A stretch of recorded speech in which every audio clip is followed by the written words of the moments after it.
Well, hello, everyone. Thank you for letting me spend some time with you. I don't need that thing anymore. Do away with that and get into what I want to look at today. If you're listening to the audio only, I would encourage you to go to YouTube, give us a check out there, just see what it's all about. Soon to be on Rumble. All I have to do is remember to put it on there. I haven't figured out yet how to do that automatically in his recording. I have to do it all manually. So, there's that coming. Yeah, I'm running a one-horse show here. Something that I don't want to say it's a pet peeve. I don't want to say it gets under my skin, but using scripture out of context leads to confusion. And it's the confusion that is my pet peeve. That's the real basis of my pet peeve. And what I'm going to look at today is some things that some people use as Messianic prophecies that might not necessarily be, while overlooking others that they ought to be concentrating on. Okay? Two specifically. There's a lot of prophecies in the Old Testament that are referred to as Messianic. Some are, some aren't.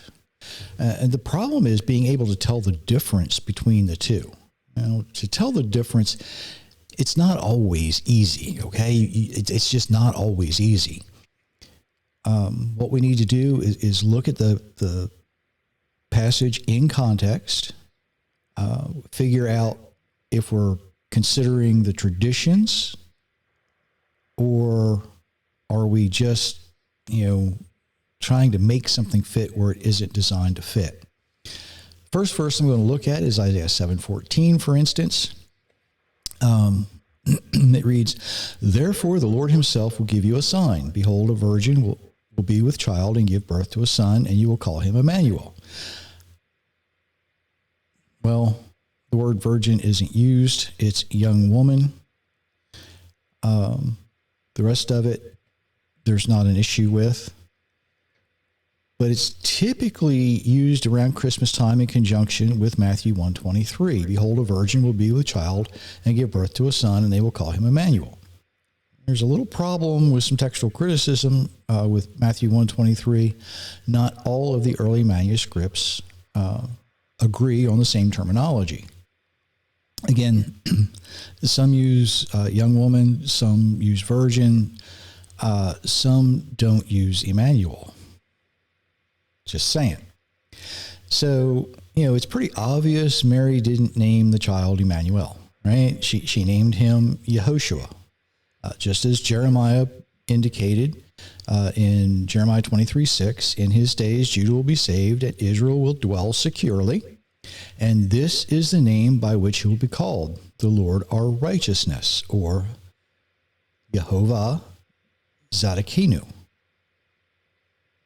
All right. Now, typically that is translated. I shouldn't say translated. Typically it's known as Yehoshua. In English, Joshua, shortened to the nickname Yeshua, which eventually became Jesus. And there is a podcast, audio only version of that explanation there. But the real problem is with Isaiah 7:14, when you use it in context, along with the surrounding passages, it loses its messianic implications. It's that simple. It loses its messianic implications. The child being born is a sign. Okay, there's going to be a child born to a young woman.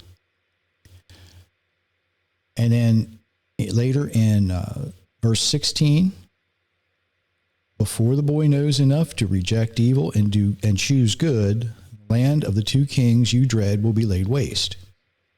So, for Christians who believe that Jesus is God, let me say this: he won't have to be old enough to reject evil and choose good. Okay, so it can't be a messianic prophecy from a Christian viewpoint based on that. Now, I'm not going to go into the details about the 2 kings' land being laid to waste. If you want more on that, go to 2 Kings 15. Now, too often, Christians will overlook what I consider to be a very stunning messianic prophecy in Isaiah 11. It says, "Then a shoot will spring up from the stump of Jesse, and a branch from his roots will bear fruit. The Spirit of the Lord will rest on him, the Spirit of wisdom and understanding, the Spirit of counsel and strength, the Spirit of knowledge and fear of the Lord. And he will delight in the fear of the Lord. He will not judge by what his eyes see, and he will not decide by what his ears hear." Now, just a couple verses later, in verse 10, on that day, the root of Jesse will stand as a banner for the peoples, the nations, the Gentiles, will seek him, and his place of rest will be glorious. On that day, the Lord will extend his hand a second time to recover the remnant of his people from Assyria, from Egypt, from Pathos, from Cush, from Elam, from Shinar, from Hamath, and from the isles of the sea. Now, practically everyone assumes Jesse here refers to the father of David. If this is so, then the prophecy of Jacob's blessing when he blessed his sons, which is prophetic, that will become true. In Genesis 49:10, we read, "The scepter will not depart from Judah, nor the staff from between his feet, until Shiloh comes, and the allegiance of the nation is his." That's not the only one, though. Micah 5:2, "But you, Bethlehem, Ephrathah, who are small among the clans of Judah, out of you will come forth to me one to be ruler of Israel, one whose origins are of old, from the days of eternity." Isn't that interesting? So someone from the tribe of Judah will always be king, remember the word king, over Israel. Not prime minister, not president, king. It's a monarchy. Regular listeners hear me say, probably way too often, we should not use a single verse to build a doctrine, and how we need to put everything in its proper context. Prophecy is no different.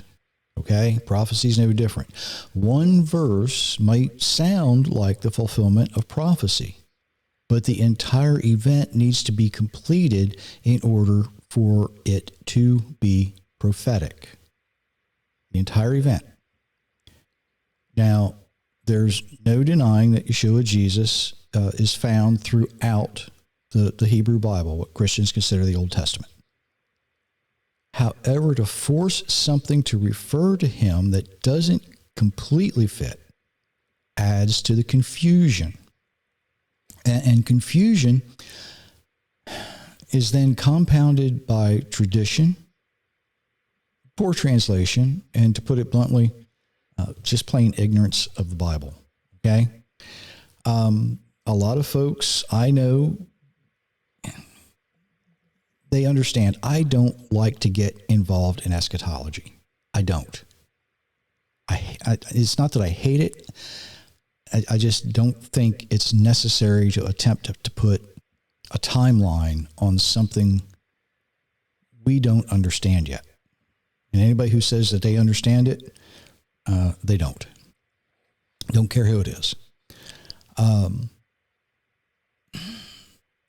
I'm going to say this. The end times are getting closer every day. I don't think anybody can argue with that. Okay? They're getting closer every day.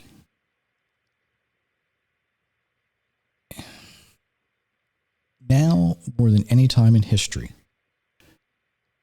we need to get this right. If we're going to be serious about the Bible, if we're going to be serious about knowing God, worshiping God as our God and our Creator, we need to stop perpetrating our traditions. We need to stop using Scripture out of context. Those things, It's time to leave them behind. It's time to grow up. Now, I'll also say this. Apparently, there's a great deal of money to be made telling people what they believe is correct. So I'm not going to see any of that. I'll never see any of that money because I'm not going to tell you what you think is always correct. Remember, your heart is deceitful. Well, I believe in my heart. Well, that's nice. It doesn't matter what we believe in our heart. It matters what the Almighty had someone write down. I'm digging for the truth. I dig through the language, the culture, and the history to find the truth. And it's the truth that our Creator would have us live by, living the way we are designed to live. Now, I'm not saying I'm always going to get it 100% right. That's not what I'm saying. I'm not going to stop digging either. I had a conversation this morning, and I said, you dig and you think you've gotten to the bottom of the hole, and what you find is more hole because there's more to go. There's always more to learn. Well, I'm wrong. I admit it. You've heard me do that. Regular listeners have heard me do that. It's been a while, thankfully. It doesn't happen often. The reason it doesn't happen often is because I attempt to put the word of our Creator in context. I check as many variables and possibilities as I have access to and allow His Spirit to guide. I follow. And when you do that, you're going to find the truth every time. You might not like what you find, but it's not up to us to like it or to hate it or to question it. But when we know we found the truth, we sit back and we think, well, it's His word, it's His creation. We just have to accept it. We just have to accept it. Not everything in prophecy is going to be like you think it will be.